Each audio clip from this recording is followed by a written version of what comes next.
Of course I could have reviewed Avengers Endgame, but what would be the fucking point? Nothing can be said about it that hasn't already been used to describe previous Marvel movies. The formula hasn't been blemished at all. The acting is solid, all things considered. MVP goes to Karen Gillan's Nebula. To its credit, Endgame is a lot more intimate than Infinity War. It focuses more on the original ensemble until the very end. However, I wasn't a fan of how the character arc belonging to two of our heroes was handled, and the Avenger death toll had the potential to be a lot more merciless, but unfortunately it was not to be. The effects are gorgeous. The soundtrack is implemented well. When you take into account the fact that Endgame is over 3 hours long, you come to the conclusion that the balance between storyline and action is even enough to keep you entertained for the entire duration. Don't get me wrong, bits and shits could definitely be removed, but there are shorter superhero movies and indeed shorter Marvel movies that have felt way more arduous than this. There's no post-credit scene, which is a huge thumbs up. However, the title is extremely misleading. I have no idea why it's called Endgame because nothing seems to be ending. Have you seen Marvel's upcoming live action schedule? Fuck me, its calendar is more cluttered than David Benioff and DB Wise's hate mail bin. The history of the John Wick movies was beautifully explained by, well, me in my review of 2017, so take it away, past me.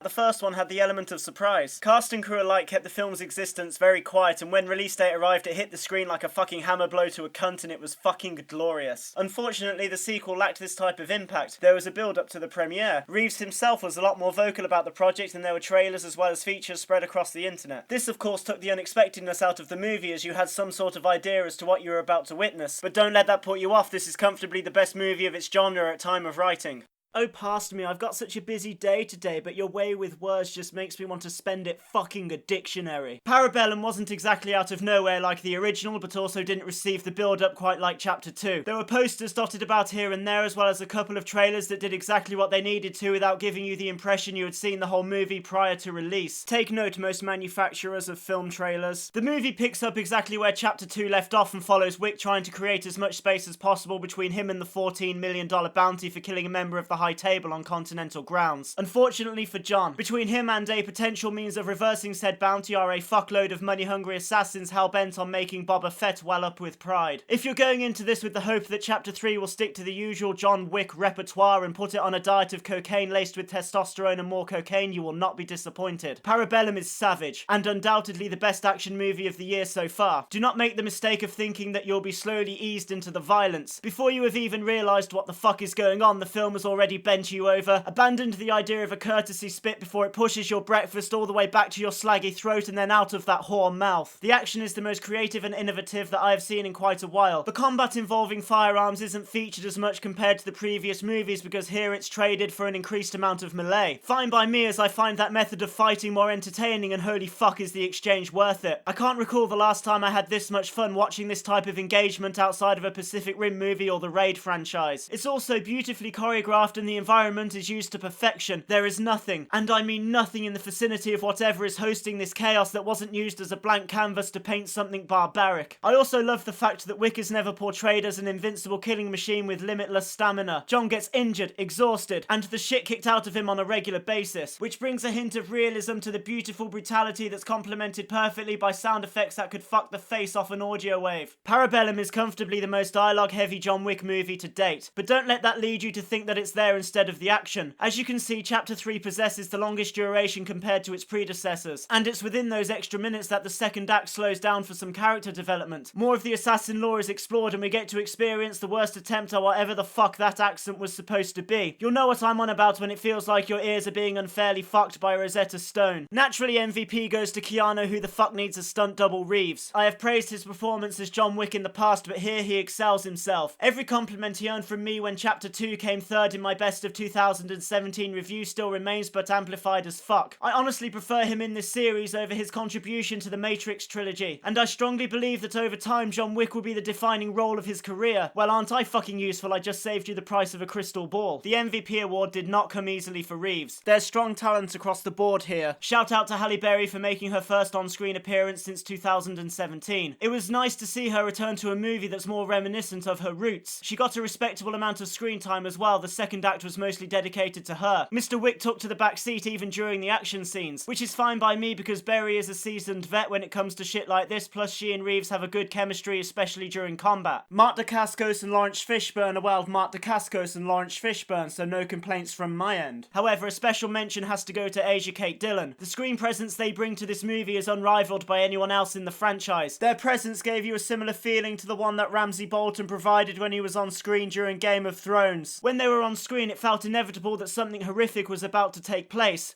And take place it did. What impressed me the most about the suspense, tension, and anxiety-inducing vibe they contributed to the film is that it was achieved without them getting their hands wet or using a single weapon. And to accomplish all that in a John Wick movie is nothing short of a miracle. But don't you worry, Keanu. There is nothing you could do that would result in me taking that halo made by a harem of preteen innocents away from you. A fourth installment is on its way. News of that nature would normally overwhelm me with concern. But the movies are achieving more commercial and critical success as the franchise progresses, an occurrence that is extremely rare in, well, any medium, but here it's well deserved. I think it goes without saying that I enjoyed the fuck out of Parabellum. Speaking as a fan of the film series, it exceeded my expectations and it will most likely surpass yours. However, don't go into Parabellum with a weak heart. The movie will be able to detect your tentativeness quicker than I can identify the stench of cystitis during my local strip bar's flappy hour.